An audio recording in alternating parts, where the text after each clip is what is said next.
একসময় এক রাজ্যে বহুদূরে একটি প্রাচীন বনের গভীরে ইলারা নামে এক যুবতী অনাথ মেয়ে বাস করত। তার পিতামাতার কোনো স্মৃতি ছিল না এবং দয়ালু গ্রামবাসীরা তাকে লালন পালন করেছিলেন। তার নম্র লালন পালন সত্ত্বেও ইলারা একটি বিরল উপহারের অধিকারী ছিল, জাদু তার শিরায় প্রবাহিত হয়েছিল। প্রতি রাতে ইলারা অরণ্যের মধ্যে প্রবেশ করত এবং সে তার আঙ্গুলের ডগা দিয়ে মন্ত্র বুনত। তার ফলে ফুল ফুটত এবং চাঁদের আলোতে ফায়ারফ্লাইরা নাচত। গ্রামবাসীরা এর জন্য তাকে খুব ভয় পেত। এক দুর্ভাগ্যজনক সন্ধ্যায় ইলারা যখন আগের চেয়ে আরও গভীর বনে ঘুরে বেড়াচ্ছিল, তখন সে চাঁদের হালকা আলোতে হোঁচট খেয়েছিল।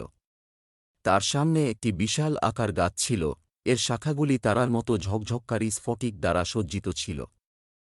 কৌতূহল তাকে কাবু করেছিল এবং তাই ইলারা সেই গাছটিকে স্পর্শ করার জন্য এগিয়ে গেছিল। তার মধ্যে কেমন জানি একটা শক্তির ঢেউ বয়ে গেল।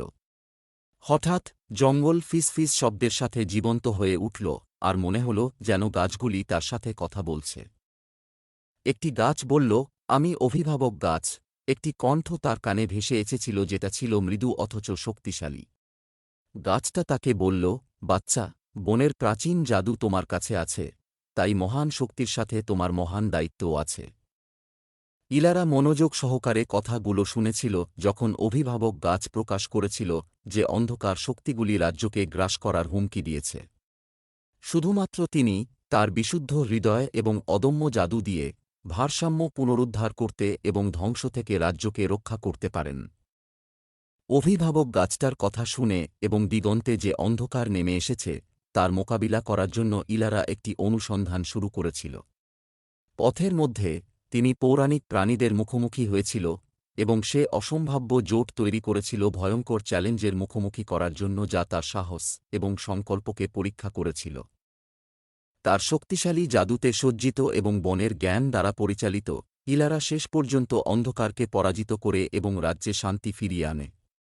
এটি করার মাধ্যমে তিনি তার ক্ষমতার প্রকৃত পরিধি এবং তার হৃদয়ের মধ্যে থাকা শক্তি আবিষ্কার করেছিল। গ্রামবাসীরা তখন আনন্দিত হয়েছিল এবং বনকে ফিস ফিস করে ধন্যবাদ জানিয়েছিল। ইলারা জানত যে তার যাত্রা সবে শুরু হয়েছে।